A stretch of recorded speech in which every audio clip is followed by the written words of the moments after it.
sibuk apa sekarang?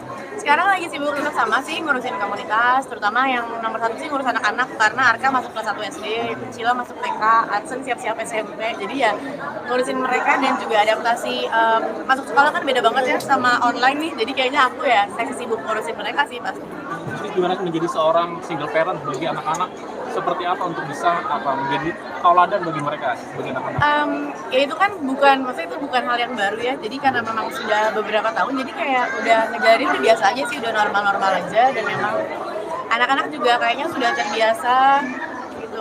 Bukan suara anak kan nih, bukan ya? Aman ya.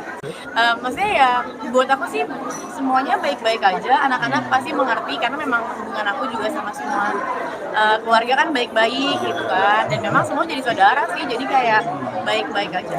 Berat nggak menjadi seorang single parent sejauh ini? Ini kalau misalnya dibilang berat, mungkin pada awalnya berat, tapi pada akhirnya ngelihat mereka yang apa ya, aku ngelihat mereka tuh menerima segala kekuranganku dan aku pun tidak menuntut kesempurnaan dari mereka, jadinya ya kekuatannya dari mereka sih. Dari anak-anak memberi kekuatannya ya?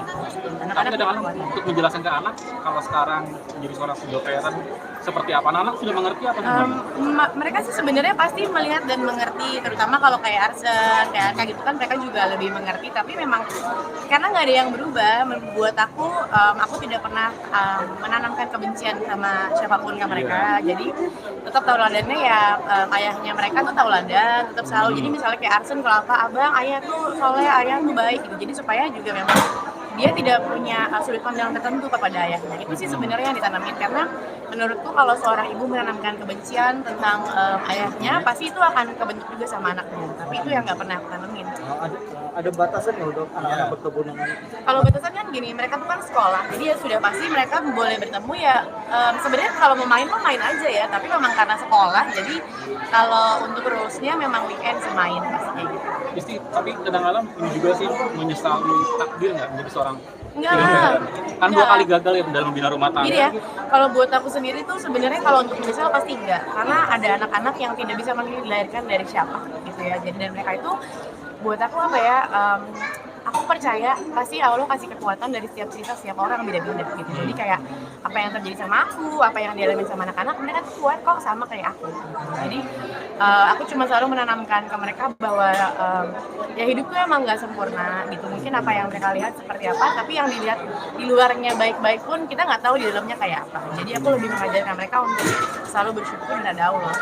Dan apa pelajaran dan hikmah yang bisa dipetik 2 kali gagal dalam membina rumah tangga? Apa yang yang pasti yang pertama nggak ada satu orang pun yang mereka ingin berpisah seperti itu kan. Dan memang pasti hikmahnya ya memang ya banyak banget yang aku laluin di mana kita harus melawan egoisme dengan misalnya deh aku kecewa atau tertentu, pasti secara pribadi pengennya udah nggak usah punya urusan lagi. Tapi kalau udah ada sama anak ya pasti kita mau yang paling baik.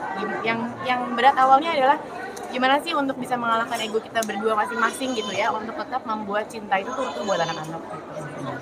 Jadi ya anak-anak tumbuh kembang baik-baik aja, nggak ada yang maksudnya kayak kalau aku ngelihatnya ya sejujurnya orang-orang yang ngomong soal broken home banyak juga kok yang orang tuanya tidak berpisah tapi broken home kalau melihat kondisi orang tua dalam rumah. Jadi kalau buat aku yang memang harus diajarkan bahwa perdebatan orang dewasa itu bukan anak-anak, dan jangan berantem depan anak-anak karena mereka tuh biarpun masih bayi baru lahir tuh mereka punya telinga yang mereka ingat gitu sama kondisi itu. Jadi sebisa mungkin ya dikurang-kurangin buat punya perdebatan atau apapun di depan mereka. Tapi di sini memberikan pengertian pada anak inilah risiko menjadi seorang single parent ya pada anak-anak. Enggak sih, mereka selalu baik-baik aja, kayak buat mereka cukup-cukup aja gitu ya. Jadi kayak kemarin misalnya kita trip baru kali ini, kemarin liburan sekolah kan lumayan panjang, mereka request aku nggak mau bawa sus, aku nggak mau bawa mbak, jadi aku liburan ya bener-bener megang mereka bertiga, dan ternyata itu kayak goals gitu berhasil gitu. Dan itu justru mereka malah kayak besok-besok kita kalau liburan berempat lagi aja ya gitu, karena ya buat aku sih suaraku sampai hilang ya